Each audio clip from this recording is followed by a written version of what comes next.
ಆತ್ಮೀಯ ಸ್ಪರ್ಧಾರ್ಥಿಗಳೇ, ತಮಗೆಲ್ಲರಿಗೂ mass study academy ಚಾನಲ್ಗೆ ಸ್ವಾಗತ.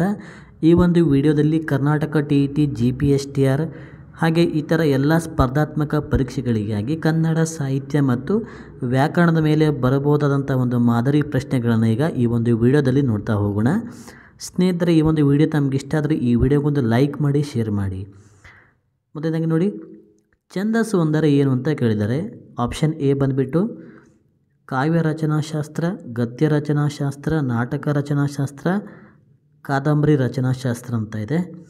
ಒಂದನೇ ಪ್ರಶ್ನೆಗೆ ಆಪ್ಷನ್ ಎ ಛಂದಸ್ಸು ಅಂತಂದರೆ ಇದೊಂದು ಕಾವ್ಯ ರಚನಾಶಾಸ್ತ್ರವಾಗಿದೆ. ಇದರೊಳಗೆ ನಿಮಗೆ ಗೊತ್ತಿದೆ ಮಾತ್ರಗಣ, ಅಕ್ಷರಗಣ, ಪ್ರಾಸ, ಯತಿ, ಷಟ್ಪದಿಗಳು, ಕಂದಪದ್ಯ ಇವೆಲ್ಲ ಬರ್ತಾ ಹೋಗ್ತವೆ. ಇಲ್ಲಿ ನೋಡಿ, ಛಂದಸ್ಸು ಅಂತಂದ್ರೆ ಪ್ರಮುಖವಾಗಿ ನಾವು ಶಾರ್ಟ್ಕಟ್ನಲ್ಲಿ ನಾವು ಕಾವ್ಯ ರಚನಾಶಾಸ್ತ್ರ ಅಂತಂತೇಳಿ ಹೇಳ್ಬೋದು. ನೋಡಿ, 3 ಲಘುಗಳಿರುವ ಗಣವನ್ನು ಏನಂತ ಕರಿತೀವಿ? ನಿಮ್ಗೆ ಗೊತ್ತಿದೆ ಲಘು ಅಂತಂದರೆ ಹೇಗಿರ್ತದೆ ನೋಡಿ. ಇದು ಲಘು, ಇದೇನು ಹೇಳಿ, ಇದು ಗುರು ಅಲ್ವಾ? ಇದು ಗುರು, ಇದು ಲಘು, ಹೌದಾ? ಹಾಗಿದ್ರೆ ಇಲ್ಲಿ 3 ಲಘುಗಳಿದ್ದರೆ ಅದು ಯಾವ ಗಣ ಅಂತ ಕೇಳಿದ್ದಾರೆ. 3 ಈ ಥರ ಲಘುಗಳಿದ್ದರೆ ಯಾವ ಗಣ ಅಂತ ಕೇಳಿದ್ದಾರೆ. ಮಗಣ, ನಗಣ, ಸಗಣ, ತಗಣ ಅಂತ ಇದೆ. ನಿಮ್ಗೆ ಗೊತ್ತಿದೆ ಯಮತ ರಾಜ ಬಾನಸಲಗಂ ಸೂತ್ರ ಗೊತ್ತಿದೆಯಲ್ಲ, ಯಮತ ರಾಜ ಬಾನಸಲಗಂ. ಅದು ಹಾಕೊಂಡಾಗ ನಮಗೆ ಈಸಿಯಾಗಿ ಆನ್ಸರ್ ಸಿಕ್ಬಿಡುತ್ತೆ. ಹಾಗಾದರೆ ಈ ಎರಡನೇ ಪ್ರಶ್ನೆಗೆ ನಗಣ ಸರಿಯಾದ ಉತ್ತರ. ಓಕೆ, ನೆಕ್ಸ್ಟ್ ನೋಡಿ, ರಾಮು ಶಾಲೆಗೆ ಹೋಗುತ್ತಿದ್ದಾನೆ. ಇಲ್ಲಿ ಗೆರೆ ಎಳೆದ ಪದ ಏನಾಗ್ತದೆ? ಇಲ್ಲಿ ಗೊತ್ತಿದೆ ನಿಮಗೆ, ಒಂದು ವಾಕ್ಯ ಪೂರ್ತಿ ಆಗಬೇಕು ಅಂದರೆ ಕರ್ತೃ, ಕರ್ಮ, ಕ್ರಿಯಾಪದ ಇರಬೇಕು. ಇಲ್ಲಿ ರಾಮು ಅನ್ನೋದು ಇಲ್ಲಿ ಕರ್ತೃಪದ, ಇಲ್ಲಿ ರಾಮು ಕರ್ತೃಪದ, ಶಾಲೆ ಅನ್ನೋದು ಕರ್ಮಪದ, ಹೋಗುತ್ತಿದ್ದಾನೆ ಅನ್ನೋದು ಏನಾಗ್ತದೆ ಇಲ್ಲಿ ಕ್ರಿಯಾಪದ ಆಗುತ್ತೆ. ಆಪ್ಷನ್ ಬಿ ಆಗ್ತದೆ. ಓಕೆನಾ? ನೆಕ್ಸ್ಟ್ ನೋಡಿ, ಗಿಳಿ ಹಣ್ಣನ್ನು ತಿನ್ನುತ್ತಿದೆ ಆದರೆ ತಿನ್ನಲು ಸಾಕಷ್ಟು ಹಣ್ಣುಗಳಿಲ್ಲ. ಇದು ಯಾವ ವಾಕ್ಯ? ನೋಡಿ, ಇಲ್ಲಿ ನೋಡಿ, ಗಿಳಿ ಹಣ್ಣನ್ನು ತಿಂತಾ ಇದೆ ಅನ್ನೋದು ಒಂದು ವಾಕ್ಯ ಆಯಿತು. ಈ ವಾಕ್ಯಕ್ಕೆ ಮತ್ತೊಂದು ಅಧೀನ ವಾಕ್ಯ ಇದೆ, ಹೌದಾ? ಆದರೆ ತಿನ್ನಲು ಸಾಕಷ್ಟು ಹಣ್ಣುಗಳಿಲ್ಲ. ಇಲ್ಲಿ ಆದರೆ ಅನ್ನುವಂಥದ್ದು ಇಲ್ಲಿ ಈ ವಾಕ್ಯದ ಜೊತೆ ಕೂಡ್ಕೊಂಡಿದೆ. ಹಾಗಾದರೆ ಅದು ಯಾವ ವಾಕ್ಯ? ಸಂಯೋಜಿತ ವಾಕ್ಯ. ಓಕೆ, ನೆಕ್ಸ್ಟ್ ನೋಡಿ, ಅಷ್ಟಮಿ ದಿನ ಹುಟ್ಟಿದ ಎಲ್ಲ ಮಕ್ಕಳನ್ನು ಕಂಸನು ಕೊಂದನು. ಇಲ್ಲಿ ಕಂಸನು ಎಂಬುದು ಇಲ್ಲಿ ಕರ್ತೃ. ನೆಕ್ಸ್ಟ್ ನೋಡಿ, ಮಹೋನ್ನತ ಎಂಬ ಪದದಲ್ಲಿ ಡ್ಯಾಶ್ ಸಂಧಿ ಇದೆ. ಮಹಾ ಪ್ಲಸ್ ಉನ್ನತ, ಮಹೋನ್ನತ ಯಾವ ಸಂಧಿ? ಇದು ಗುಣಸಂಧಿ ಆಗ್ತದೆ. ನೀನು, ನೀವು ಎಂಬುದು ಡ್ಯಾಶ್ ಸರ್ವನಾಮ. ಪ್ರಥಮ ಸರ್ವನಾಮ ಪ್ರಥಮ ಪುರುಷ, ಉತ್ತಮ ಪುರುಷ, ಮಧ್ಯಮ ಪುರುಷ, ಆತ್ಮಾರ್ಥಕ ಸರ್ವನಾಮ ಅಂತ ಕೊಟ್ಟಿದ್ದಾರೆ. ಇಲ್ಲಿ ನೋಡಿ, ಉತ್ತಮ ಪುರುಷ ಅಂತ ಬರ್ತದೆ. ಫಸ್ಟ್ ಉತ್ತಮ ಪುರುಷ, ಮಧ್ಯಮ ಪುರುಷ, ಹಾಗೆ ಮತ್ತೊಂದು ಮಧ್ಯಮ ಮತ್ತು ಪ್ರಥಮ ಪುರುಷ ಅಂತ ಬರ್ತದೆ. ಹಾಗಿದ್ರೆ ಉತ್ತಮ ಪುರುಷ ಅಂತಂದ್ರೆ ಹೇಳಿ ನಾನು, ಇದು ನಾನು ಅನ್ನೋದು. ಮಧ್ಯಮ ಪುರುಷ ಅಂತಂದ್ರೆ ನೀನು, ಹಾಗೆ ಅವರು ಅಂತ ಹೇಳೋದು ಪ್ರಥಮ ಪುರುಷ. ಇಲ್ಲಿ ಏನು ಕೊಟ್ಟಿದ್ದಾರೆ? ನೀನು, ನೀವು ಅಂತ ಕೊಟ್ಟಿದ್ದಾರೆ. ಹಾಗಾದರೆ ಇದು ಮಧ್ಯಮ ಪುರುಷ ಆಗ್ತದೆ. ಮಧ್ಯಮ ಪುರುಷ. ಆಪ್ಷನ್ ಸಿ ಸರಿಯಾದ ಉತ್ತರ, ಮಧ್ಯಮ ಪುರುಷ. ಓಕೆ, ನೆಕ್ಸ್ಟ್ ನೋಡಿ, ಈ ಸರ್ವನಾಮಗಳ ಬಗ್ಗೆ ಶಾರ್ಟ್ಕಟ್ನಲ್ಲಿ ಗೊತ್ತಾಯಿತು ಅನ್ಕೋತೀನಿ. ನೆಕ್ಸ್ಟ್ ನೋಡಿ, ಭಾರತ ಮಾತೆಗೆ ಜಯವಾಗಲಿ. ಇಲ್ಲಿ ಜಯವಾಗಲಿ ಎಂಬುದು ಸಂಭವನಾರ್ಥಕ, ನಿಷೇಧಾರ್ಥಕ, ವಿದ್ಯಾರ್ಥಕ, ಕ್ರಿಯಾಪದ. ಇಲ್ಲಿ ನಾವು ಆಜ್ಞೆನ ಕೊಡುವಂಥದ್ದು ಯಾವುದು ಬರ್ತದೆ? ಜಯವಾಗಲಿ, ಹಾರೈಕೆ, ಕೆಲಸ ಮಾಡಲಿ, ಹೋಗಲಿ. ಒಟ್ಟು ನಾವು ಏನು ಹೇಳ್ತೀವಿ, ಅದಕ್ಕೆ ಒಂದು ಆಜ್ಞೆನ ಮಾಡುವಂಥದ್ದು ಯಾವುದಿದು ವಿದ್ಯಾರ್ಥಕದಲ್ಲಿ ಬರ್ತವೆ. ಹಾಗಾದರೆ ಆಪ್ಷನ್ ಸಿ ಸರಿಯಾದ ಉತ್ತರ. ಹಾಗೆ ಯಾರೆಲ್ಲ ವಿದ್ಯಾರ್ಥಿಗಳೇ ಹಾಗೆ ಸ್ನೇಹಿತರೆ ಕ್ಲಾಸನ್ನು ಕೇಳ್ತಾ ಇದ್ರಿ, ನಿಮಗೆ ಈ ಒಂದು ವಿಡಿಯೋ ಇಷ್ಟ ಆಗ್ತಾ ಇದ್ದರೆ ಈ ವಿಡಿಯೋಗೊಂದು ಲೈಕ್ ಮಾಡಿ, ಶೇರ್ ಮಾಡಿ. ಹಾಗೆ ಇದೇ ಥರ ಇನ್ನೂ ಹೆಚ್ಚಿನ ರೀತಿಯ ವೀಡಿಯೋಸ್ಗಳಿಗಾಗಿ ನಮ್ಮ ಮಾಸ್ ಸ್ಟಡಿ ಅಕಾಡೆಮಿ ಚಾನಲನ್ನು ಸಬ್ಸ್ಕ್ರೈಬ್ ಮಾಡಿಕೊಳ್ಳಿ. ಅವನು ಊಟ ಮಾಡುತ್ತಾ ನೀರು ಕುಡಿದನು. ಇಲ್ಲಿ ಗೆರೆ ಎಳೆದ ಪದ ಏನು? ಕರೆದಂತಾವೆಯೇ ಆಗ್ತದೆ. Option D. ರವಿವರ್ಮ ಅತ್ಯುತ್ತಮ ಚಿತ್ರಕಾರ. ಇಲ್ಲಿ ಚಿತ್ರಕಾರ ಎಂಬ ಪದ ಏನು ಹೇಳಿ? ಅಲ್ಲಿ ತದ್ದಿತಾಂತ ಭಾವನಾಮ, ತದ್ದಿತಾಂತ ಕೃದಂತಾವೇ ಅಂತದಿದೆ ಇದೆ. ಸೊ ರವಿವರ್ಮ ಅತ್ಯುತ್ತಮ ಚಿತ್ರಕಾರ. ಇಲ್ಲಿ ಚಿತ್ರಕಾರ ಅನ್ನೋದೇನಾಗಿದೆ? ಇಲ್ಲಿ ತದ್ದಿತಾಂತ ಭಾವನಾಮಕ್ಕೆ ಉದಾಹರಣೆ ಆಗಿದೆ. ನೆಕ್ಸ್ಟ್ ನೋಡಿ ವಯೋವೃದ್ಧ ಇದನ್ನು ಬಿಡಿಸಿ ಬರೆದಾಗ ವಯಸ್ಸಿನಿಂದ ಪ್ಲಸ್ ವೃದ್ಧ ವಯೋವೃದ್ಧ. ಚಕ್ರಪಾಣಿ ಇದು ಯಾವ ಸಮಾಸ? ಇದು ಬಹುರ್ವಿ ಸಮಾಸ. ಚಕ್ರವನ್ನು ಯಾರು ಕೈಲಿ ಹಿಡಿದಿರೋನೋ ಅವನೇ ಚಕ್ರಪಾಣಿ. ಇದು ಯಾವ ಸಮಾಸ? ಬಹುರ್ವಿ ಸಮಾಸ. ನೆಕ್ಸ್ಟ್ ನೋಡಿ ಅದೇ ನನ್ನ ಮನೆ. ಅದೇ ಎಂಬುದು ಕ್ರಿಯಾರ್ಥಕಾವ್ಯಯ, ಅವಧಾರಣಾತ್ಮಕಾವ್ಯಯ, ಸಂಬಂಧನಾರ್ಥಕಾವ್ಯಯ, ಭಾವಸೂಚಕಾವ್ಯಯ ಅಂತ ಇದೆ. ಇಲ್ಲಿ ಅದನ್ನೇ ಪರ್ಟಿಕ್ಯುಲರ್ ಆಗಿ ಅಥವಾ ನಿರ್ದಿಷ್ಟವಾಗಿ ಅದನ್ನೇ ಸೂಚಿಸುವಂಥದ್ದು ಯಾವುದು ಹೇಳಿ? ಇಲ್ಲಿ ಅವಧಾರಣಾತ್ಮಕಾವ್ಯಯ ಅಂತ ಆಗ್ತದೆ. Option C.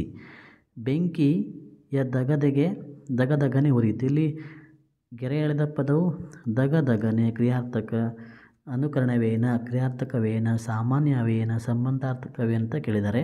ಇಲ್ಲಿ ನಿಮ್ಗೆ ಗೊತ್ತಿದೆ ಅನುಕರಣವೇ ಅಂತ ತಂದ್ರೆ ಹೇಳಿ ಅದಕ್ಕೆ ನಿರ್ದಿಷ್ಟವಾದ ಅರ್ಥವಿಲ್ಲದೆ ಒಂದು ಭಾಷೆಯ ಒಂದು ಸೊಬಗನ್ನು ಹೆಚ್ಚಲಿಕ್ಕೆ ಅಥವಾ ಒಂದು ಅನುಕರಣೆ ಮಾಡಲಿಕ್ಕೆ ಅದನ್ನು ಬಳಸ್ತೀವಿ. ಉದಾಹರಣೆಗೆ ಕರಕರ, ಕಪ್ಪೆ ಕರಕರ, ಹಾವು ಸರಸರ ಹೋಯಿತು, ಮಳೆ ಪಟ ಪಟ ಬಂದಿತು, ರುಯ್ಯನೆ ಸೊಯ್ಯನೆ, ಇವೆಲ್ಲ ಯಾವುದು ಹೇಳಿ ಅನುಕರಣವ್ಯಯಕ್ಕೆ ಉದಾಹರಣೆಗಳಾಗ್ತವೆ.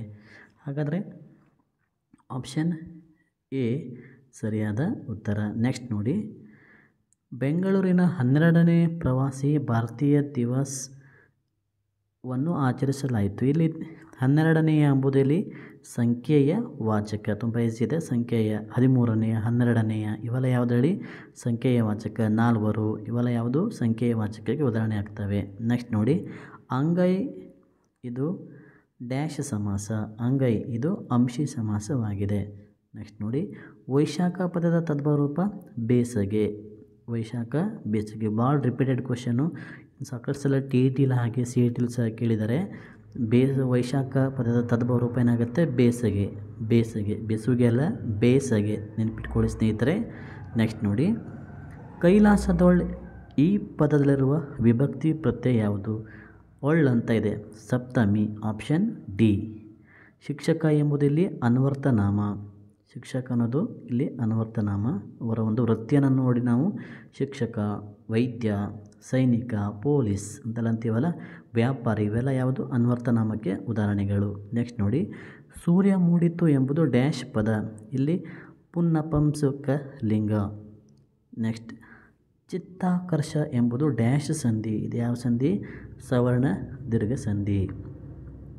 ಮಾಡಕೂಡದು ಎಂಬುದು ಡ್ಯಾಶ್ ಪದ. ಇಲ್ಲಿ ಮಾಡಕೂಡದು ಅಂದರೆ ಇಲ್ಲಿ ಮಾಡಬಾರದು, ನಿಷೇಧನ ಹೇಳ್ತಾ ಇದೆ, ವಿರುದ್ಧವನ್ನು ಹೇಳ್ತಾ ಇದೆ. ಹಾಗಾದರೆ ನಿಷೇಧಾರ್ಥಕ ವಾಕ್ಯವಾಗಿದೆ. ನೆಕ್ಸ್ಟ್ ನೋಡಿ ದ್ವಿರುಕ್ತಿಗೆ ಉದಾಹರಣೆ ತುತ್ತ ತುದಿ. ಅನ್ನೋದು ಇಲ್ಲಿ ಹಾಗಿದ್ರೆ ಪಟ ಪಟ, ದಬ ದಬ, ಸರಸರ ಅನ್ನೋದು ಅನುಕರಣವ್ಯಯ. ತುತ್ತ ತುದಿ ಅನ್ನೋದನ್ನ ಹೇಳಿ ದ್ವಿರುಕ್ತಿಯಾಗಿದೆ. ನೆಕ್ಸ್ಟ್ ನೋಡಿ ಮಗುವಿನ ತ್ವಚೆ ಹೂವಿನಂತೆ ಕೋಮಲವಾಗಿದೆ. ಇಲ್ ಎಂಬುದು ಡ್ಯಾಶ್ ಅಲಂಕಾರ. ಇಲ್ಲಿ ನೋಡಿ ಮಗುವಿನ ತ್ವಚೆಯನ್ನು, ಮಗುವಿನ ಒಂದು ಗುಣವನ್ನು ಅಥವಾ ಮಗುವಿನ ಒಂದು ಮುಖವನ್ನು ಯಾವುದಕ್ಕೆ? ಹೂವಿಗೆ ಹೋಲಿಸಿದ್ದಾರೆ. ಆದರೆ ಹೋಲಿಕೆ ಮಾಡೋದು ಯಾವ ಅಲಂಕಾರ ಹೇಳಿ?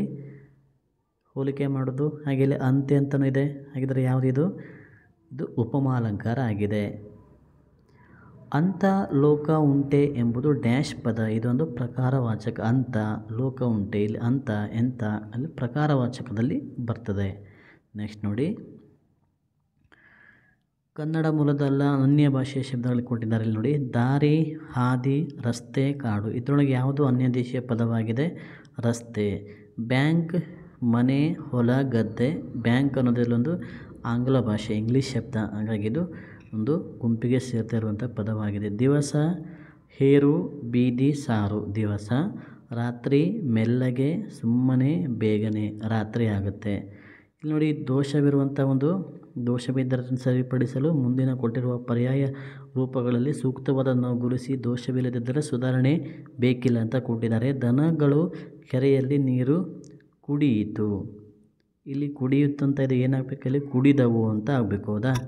ನೆಕ್ಸ್ಟ್ ನೋಡಿ ದೂರದರ್ಶನದಲ್ಲಿ ವಾರ್ತೆಗಳು ನಿರಗ್ರಳವಾಗಿ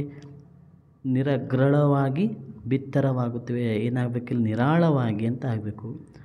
ನಿರಾಳ. ದೂರದರ್ಶನದಲ್ಲಿ ವಾರ್ತೆಗಳು ನಿರಾಳವಾಗಿ ಬಿತ್ತರವಾಗುತ್ತಿದೆ.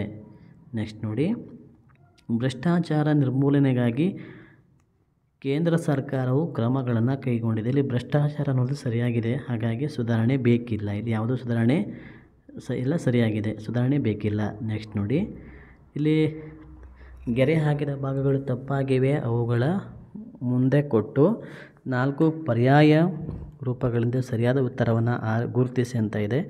ಷಟ್ಪದಿಯ ಬ್ರಹ್ಮ ಯಾರು? ಹರಿಹರ ಅಲ್ಲ, ಇಲ್ಲಿ ಹರಿಹರ ಅಲ್ಲ, ಷಟ್ಪದಿಯ ಬ್ರಹ್ಮ ಅಂತ ಯಾರಿಗೆ ಕರೀತಾರೆ? ರಾಘವಾಂಕನಿಗೆ ಷಟ್ಪದಿಯ ಬ್ರಹ್ಮ ಅಂತ ಕರೀತಾರೆ. ನೆಕ್ಸ್ಟ್ ನೋಡಿ, ಕನ್ನಡದ ಮೊದಲ ಜ್ಯೋತಿಷ್ಯ ಶಾಸ್ತ್ರಗಂತ ಲೀಲಾವತಿ ಪ್ರಬಂಧನ ಅಲ್ಲ, ಯಾವುದು? ಜಾತಕ ತಿಲಕ. ಜಾತಕ ತಿಲಕ ಸರಿಯಾದ ಉತ್ತರ. ನೆಕ್ಸ್ಟ್ ನೋಡಿ, ಗೌರ್ಮೆಂಟ್ ಬ್ರಾಹ್ಮಣ ಆತ್ಮಕಥನದ ಕರ್ತೃ BM ಶ್ರೀನಾಥ್.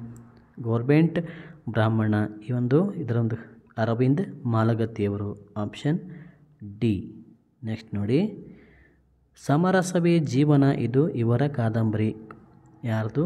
ವಿಕ್ರಮ್ ಗೋಕಾಕ್ ಅವರ ಕಾದಂಬರಿ ಯಾವುದು? ಸಮರಸವೇ ಜೀವನ. ನೆಕ್ಸ್ಟ್ ನೋಡಿ, ಮಿತ್ರವಿಂದ ಗೋವಿಂದ ಎಂಬ ಕೃತಿ ರಚಿಸಿದ ಕವಿ ಯಾರು? ಸಿಂಗಾರಾರ್ಯ. ನೆಕ್ಸ್ಟ್ ನೋಡಿ, ಇಲ್ಲಿ ಅರ್ಥಪೂರ್ಣವಾಗಿ ಇದನ್ನು ಹಿಂದೆ ಮುಂದೆ ಕೊಟ್ಟಿದ್ದಾರೆ, ಅದನ್ನ ಪದಗಳನ್ನು ಸರಿಯಾಗಿ ಜೋಡಿಸ್ಬೇಕು.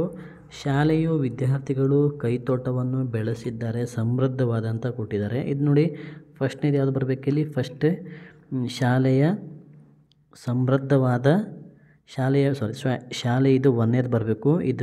ಇದು ಉತ್ತರ ನೋಡಿ, ಒಂದನೇದು ಶಾಲೆಯ, ಒಂದನೇದು, ಆಮೇಲೆ ಎರಡನೇದು ಶಾಲೆಯ ವಿದ್ಯಾರ್ಥಿಗಳು ಸಮೃದ್ಧವಾದ ಕೈತೋಟವನ್ನು, ಮೂರನೇದು.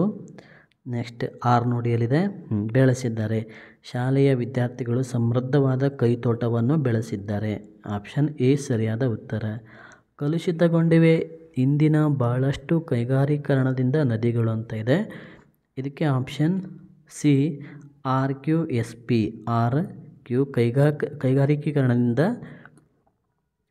ಇಂದಿನ ಬಹಳಷ್ಟು ನದಿಗಳು ಕಲುಷಿತಗೊಂಡಿವೆ. ನವೆಂಬರ್ 1ರಂದು ಕರ್ನಾಟಕವು ರಾಜ್ಯೋತ್ಸವವನ್ನು ಹರ್ಷದಿಂದ ಸಂಭ್ರಮಿಸುತ್ತದೆ. ಇದಕ್ಕೆ ನೋಡಿ, ಆಪ್ಷನ್ ಬಿ QPRS ಸರಿಯಾದ ಉತ್ತರ. ಆಯಾ ಪ್ರದೇಶದ ಮನೆ ಕಟ್ಟುತ್ತಾರೆ ಜನರು ಹವಾಮಾನಕ್ಕೆ ತಕ್ಕಂತೆ ಅಂತ ಇದೆ. ಆಪ್ಷನ್ ಡಿ ಸರಿಯಾದ ಉತ್ತರ. ಈ ದಾರಿಯಲ್ಲಿ ತಿರುಗಲು ಪ್ರಾರಂಭಿಸಿದೆ, ಸೇತುವೆ ಕಟ್ಟಿದ ಮೇಲೆ ಮೋಟಾರು. RSPQ. ಆಪ್ಷನ್ ಬಿ ಸರಿಯಾದ ಉತ್ತರ. ನೆಕ್ಸ್ಟ್ ನೋಡಿ, ಒಂದು ಬೇಲೂರು ಸಮೀಪದ ಹಲ್ಮಿಡಿ ಎಂಬ ಊರು. ಇಲ್ಲಿ RQPS ಅನ್ನೋದು ಸರಿಯಾಗ್ತದೆ. RP. ವಿಡಿಯೋನ ಬೇಕಾದರೆ ಪಾಸ್ ಮಾಡಿ, ನೀವು ನೆಕ್ಸ್ಟ್ ನೀಟಾಗಿ ಓದ್ಕೊಳ್ಳಿ. ನೆಕ್ಸ್ಟ್ ನೋಡಿ, ಧಾರವಾಡ ಕಲೆಕ್ಟರ್ ಥ್ಯಾಕರೆ ಇದನ್ನು ವಿರೋಧಿಸಿದ ತಪ್ಪಿಲ್ಲ. ಇದನ್ನು ವಾಕ್ಯನ ನಾಡಿ ಸರಿ ಮಾಡಿ ಹೇಳೋದು ಏನಾಗುತ್ತೆ ನೋಡಿ. ಇದಕ್ಕೆ ಇದಕ್ಕೆ ಸರಿಯಾದ ಉತ್ತರ ಯಾವುದು ಹೇಳಿ? ಧಾರವಾಡದ ಕಲೆಕ್ಟರ್ ಅಂತ ಹೇಳಿದೆ, ತಪ್ಪಾಗಿದೆ. ನೆಕ್ಸ್ಟ್ ನೋಡಿ, ಅತ್ಯುತ್ತಮ ಕ್ರಮದಲ್ಲಿ ಜೋಡಣೆಗೊಂಡ ಅತ್ಯುತ್ತಮ ಶಬ್ದಗಳೇ ಕಾವ್ಯ, ತಪ್ಪಿಲ್ಲ ಅಂತ ಇದೆ. ಇಲ್ಲಿ ಯಾವ ತಪ್ಪಾಗಿದೆ? ಇಲ್ಲಿ ಶಬ್ದಗಳೇ ಅನ್ನೋದಿಲ್ಲಿ ತಪ್ಪಾಗಿದೆ. ನೆಕ್ಸ್ಟ್ ನೋಡಿ, ಕಾರ್ಲ್ ಮಾರ್ಕ್ಸನ್ನು ವರ್ಗ ಸಂಘರ್ಷವನ್ನು ಬೆಂಬಲಿಸಿದನು. ಇಲ್ಲಿ ಸಂಘರ್ಷ, ಇದು ತಪ್ಪಾಗಿದೆ. ಇದು ಶಬ್ದಗಳ ರಚನೆ ತಪ್ಪಾಗಿದೆ. ನೆಕ್ಸ್ಟ್ ನೋಡಿ, ವೈದ್ಯರ ಆಜ್ಞೆಯಂತೆ ರೋಗಿಯು ಔಷಧವನ್ನು ಸೇವಿಸಬೇಕು ಅಥವಾ ತಪ್ಪಿಲ್ವಾ ಅಂತ ಕೇಳಿದ್ದಾನೆ.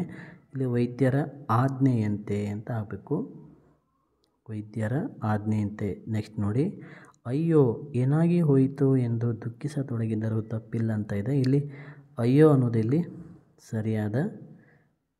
ಇಲ್ಲಿ ಅಯ್ಯೋ, ಇಲ್ಲಿ ಯಾವ ಚಿಹ್ನೆ ಬರಬೇಕು ಹೇಳಿ?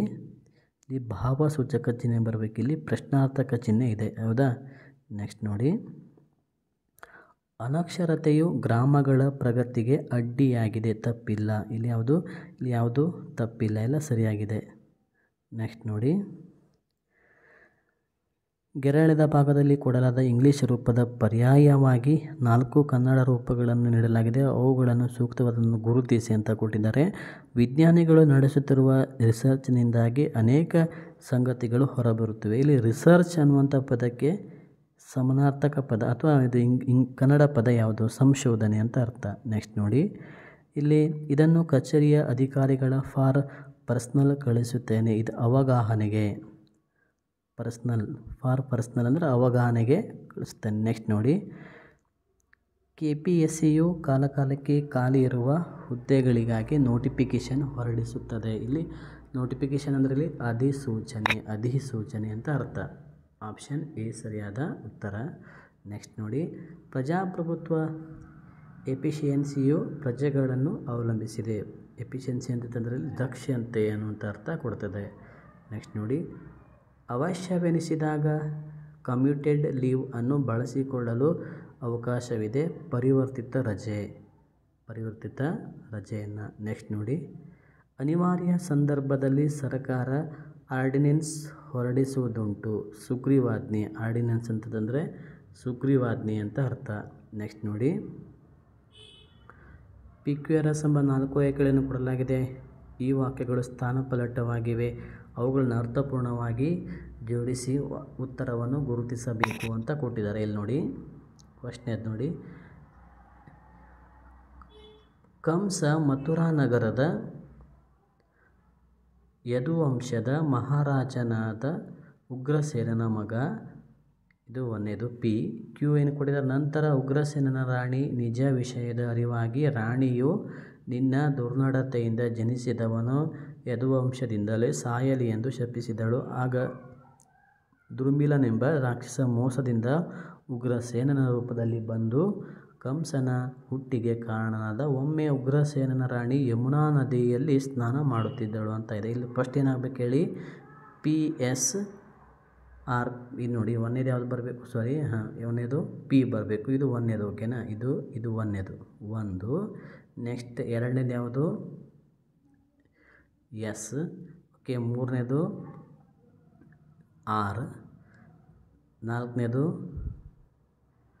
ನಾಲ್ಕನೇದು Q, ಓಕೆನಾ. ನೋಡಿ ಏನಾಯ್ತು ಹಾಗಿದ್ರೆ, PSRQ ಎಲ್ಲಿದೆ, PSRQ ಆಪ್ಷನ್ ಬಿ ಇದರೊಳಗಿದೆ ಸರಿಯಾದ ಉತ್ತರ. ನೆಕ್ಸ್ಟ್ ನೋಡಿ, P ಹೇಳ್ತದೆ, ಕಾರ್ಯನಿಮಿತ್ತ ಬಹಳಷ್ಟು ಕಾಲ ಅವನು ಪ್ರಯಾಣದಲ್ಲಿರಬೇಕಾಗಿತ್ತು. ಹಾಗೆ ಹೊರಗೆ ಹೋಗುವಾಗ ಮನೆಯನ್ನು ನೋಡಿಕೊಳ್ಳುವಂತೆ ಮನೆಯಾಳುಗಳಿಗೆ ಒಪ್ಪಿಸಿ ಹೋಗುತ್ತಿದ್ದ. ಹೀಗಾಗಿ ಹಲವಾರು ದಿನಗಳು ಮನೆಯಿಂದ ದೂರವೇ ಉಳಿಯುತ್ತಿದ್ದ. ಹಿಂದೆ ದಯಾಳು ವಿವೇಕಿಯೂ ಆದ ವ್ಯಕ್ತಿಯಾತನು ಕಟ್ಟಿಸಿಕೊಂಡಿದ್ದ ಬಹುದೊಡ್ಡ ಬಂಗಲೆಯಲ್ಲಿ ವಾಸಿಸುತ್ತಿದ್ದ ಅಂತ ಇದೆ. SPRQ ಅಂದರೆ ಇದು ಆಪ್ಷನ್ ಡಿ. ನೆಕ್ಸ್ಟ್ ನೋಡಿ, 58ನೇ ಪ್ರಶ್ನೆಗೆ ಇದನ್ನು ವಿಡಿಯೋನ ಪಾಸ್ ಮಾಡ್ಕೊಂಡು ಕಂಪ್ಲೀಟಾಗಿ ಓದ್ಕೊಳ್ಳಿ. ಇದಕ್ಕೆ ಆಪ್ಷನ್ ಎ ಆಗ್ತದೆ, ಓಕೆನಾ. ನೆಕ್ಸ್ಟ್ ನೋಡಿ, ಹಾಗೆ ಇಲ್ಲಿ ನೋಡಿ, ಮುಂದೆ ಸೂಚಿಸಿದ ಪರ್ಯಾಯ ರೂಪಗಳಲ್ಲಿ ಸಮಾನಾರ್ಥಕವಾದ ಅಥವಾ ಅತಿ ಸಮೀಪದ ಅರ್ಥವುಳ್ಳ ರೂಪಗಳನ್ನು ಗುರುತಿಸಿ ಅಂತ ಕೊಟ್ಟು. ಕನಲು ಅಂತಂದರೆ ಏನಂತ ಅರ್ಥ ಇಲ್ಲಿ, ಕನಲು ಅಂತಂದರೆ ಸಿಟ್ಟಿಗೇಡು ಅಂತ ಅರ್ಥ. ಕನಲು ಅಂತಂದರೆ ವೆರಿ ಇಂಪಾರ್ಟೆಂಟ್ ಕ್ವಶನು. ಆಟಾಟೋಪ ಅಂತಂದರೆ ಆಡಂಬರ ಅಂತ ಅರ್ಥ, ಆಡಂಬರ. ನೆಕ್ಸ್ಟ್ ನೋಡಿ, ಈಡಾಗು ಅಂತಂದರೆ ಬಲಿಯಾಗು ಅಂತ ಅರ್ಥ, ಈಡಾಗು ಅಂದರೆ ಬಲಿಯಾಗು. ನೆಕ್ಸ್ಟ್ ನೋಡಿ, ವಿಪ್ಲವ ಅಂತಂದರೆ ದಂಗೆ ಅಂತ ಅರ್ಥ, ವಿಪ್ಲವ ದಂಗೆ. ನೆಕ್ಸ್ಟ್ ನೋಡಿ, ಅನೃತ ಅಂತಂದರೆ ಸುಳ್ಳು ಅಂತ ಅರ್ಥ, ಅನೃತ ಅಂದರೆ ಸುಳ್ಳು. ದಾವಾಗ್ನಿ ಅಂತಂದರೆ ಕಾಡ್ಗಿಚ್ಚು. ನೆಕ್ಸ್ಟ್ ನೋಡಿ, ಪೂಣಿಕೆ ಅಂತಂದರೆ ಪ್ರತಿಜ್ಞೆ. ಸ್ನೇಹಿತರೆ, ಯಾರೆಲ್ಲ ವಿಡಿಯೋನ ನೋಡ್ತಾ ಇದ್ದಾರೆ ಈ ಒಂದು ವಿಡಿಯೋಗೆ ಒಂದು ಲೈಕನ್ನು ಮಾಡಿ, ಹಾಗೆ ನಮ್ಮ ಮಾಸ್ ಸ್ಟಡಿ ಅಕಾಡೆಮಿ ಚಾನಲ್ಗೆ ಸಬ್ಸ್ಕ್ರೈಬನ್ನು ಆಗಿ. ಮಾಸ್ ಸ್ಟಡಿ ಚಾನಲ್ಗೆ ಸಬ್ಸ್ಕ್ರೈಬನ್ನು ಆಗಿ. ಓಕೆ, ನೆಕ್ಸ್ಟ್ ನೋಡಿ, ಕಪೋತ ಎಂದರೆ ಪಾರಿವಾಳ ಅಂತ ಅರ್ಥ. ಚೌರ್ಯ ಅಂತಂದರೆ ಇಲ್ಲಿ ನೋಡಿ ಕಳ್ಳತನ ಅಂತ ಅರ್ಥ.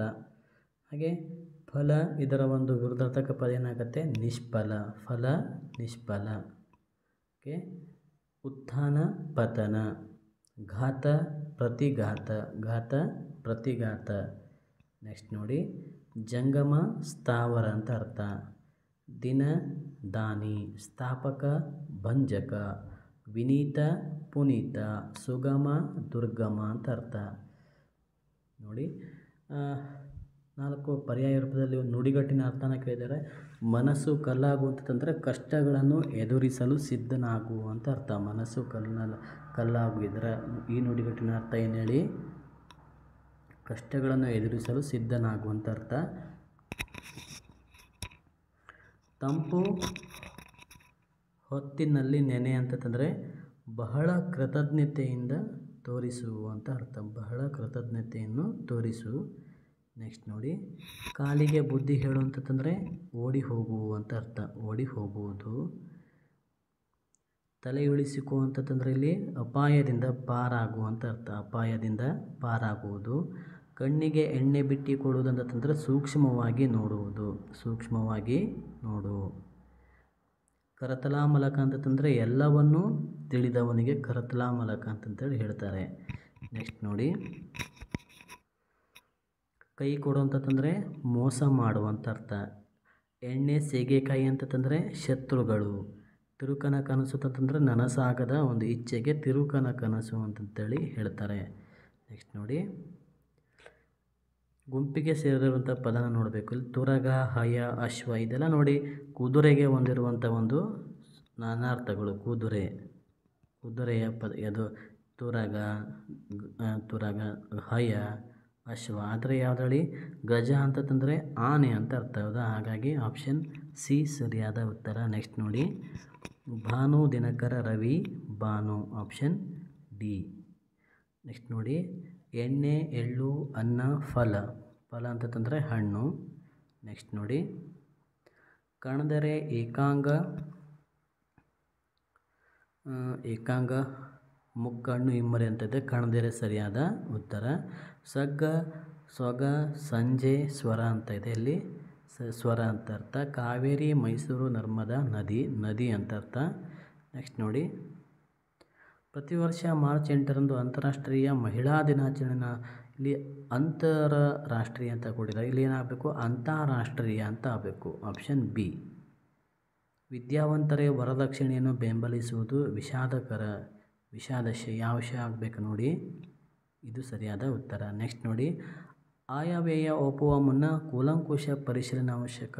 ಇಲ್ಲಿ ತಪ್ಪಿಲ್ಲ. ಕೂಲಂಕುಷ ಸರಿಯಾಗಿ ಕೊಟ್ಟಿದ್ದಾರೆ. ಅದನ್ನ ಕೂಲಂಕುಷ ಇಲ್ಲಿ ತಪ್ಪಿಲ್ಲ. ಯಾವುದೇ ತಪ್ಪಿಲ್ಲ. ನೆಕ್ಸ್ಟ್ ನೋಡಿ, ಉತ್ತರ ಧ್ರುವ ಪ್ರದೇಶಗಳಲ್ಲಿ ಅಮಿತ ಖನಿಜ ಸಂಪತ್ತು ಅಡಗಿದೆ. ಧ್ರುವ ಪ್ರದೇಶ. ಆಪ್ಷನ್ ಸಿ ಸರಿಯಾದ ಉತ್ತರ. ನೆಕ್ಸ್ಟ್ ನೋಡಿ, ಮೈಸೂರು ವಿಶ್ವವಿದ್ಯಾಲಯವು ಇತ್ತೀಚೆಗೆ ಘಟಿಕೋತ್ಸವ ಕಾರ್ಯಕ್ರಮವನ್ನು ಹಮ್ಮಿಕೊಂಡಿತ್ತು. ಘಟಿಕೋತ್ಸವ ಹೆಂಗೆ ಬರೀತಾರೆ ನೋಡಿ? ಆಪ್ಷನ್ ಎ ಸರಿಯಾದ ಉತ್ತರ. ನೆಕ್ಸ್ಟ್ ನೋಡಿ, ನೆಕ್ಸ್ಟ್ ಕ್ವಶನ್ ಇದು. ಹಾಗೆ ಸ್ನೇಹಿತರೆ, ಯಾರೆಲ್ಲ ಒಂದು ವಿಡಿಯೋ ನೋಡ್ತಾ ಇದ್ರೆ ಒಂದು ಲೈಕನ್ನು ಕೊಡಿ.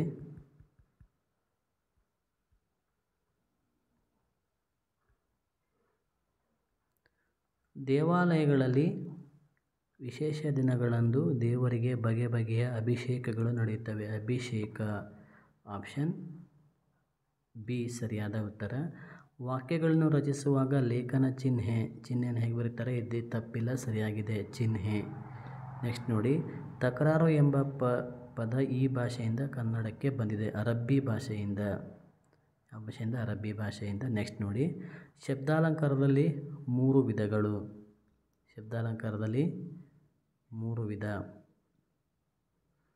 ಓಕೆ ವಿದ್ಯಾರ್ಥಿ ಸ್ನೇಹಿತರೆ, ತಮಗೆಲ್ಲರಿಗೂ ಈ ಒಂದು ವಿಡಿಯೋ ಇಷ್ಟ ಆದರೆ ಈ ವಿಡಿಯೋಗೊಂದು ಲೈಕ್ ಮಾಡಿ, ಶೇರ್ ಮಾಡಿ. ಹಾಗೆ ಇದೇ ಥರ ಇನ್ನೂ ಹೆಚ್ಚಿನ ರೀತಿಯ ಎಲ್ಲ ವಿಷಯಗಳ ಒಂದು ನೋಟ್ಸ್ಗಳಿಗಾಗಿ, ವಿಡಿಯೋಸ್ಗಳಿಗಾಗಿ ನಮ್ಮ ಮಾಸ್ ಸ್ಟಡಿ ಅಕಾಡೆಮಿ ಯೂಟ್ಯೂಬ್ ಚಾನಲ್ಗೆ ಸಬ್ಸ್ಕ್ರೈಬ್ ಆಗಿ. ಧನ್ಯವಾದ.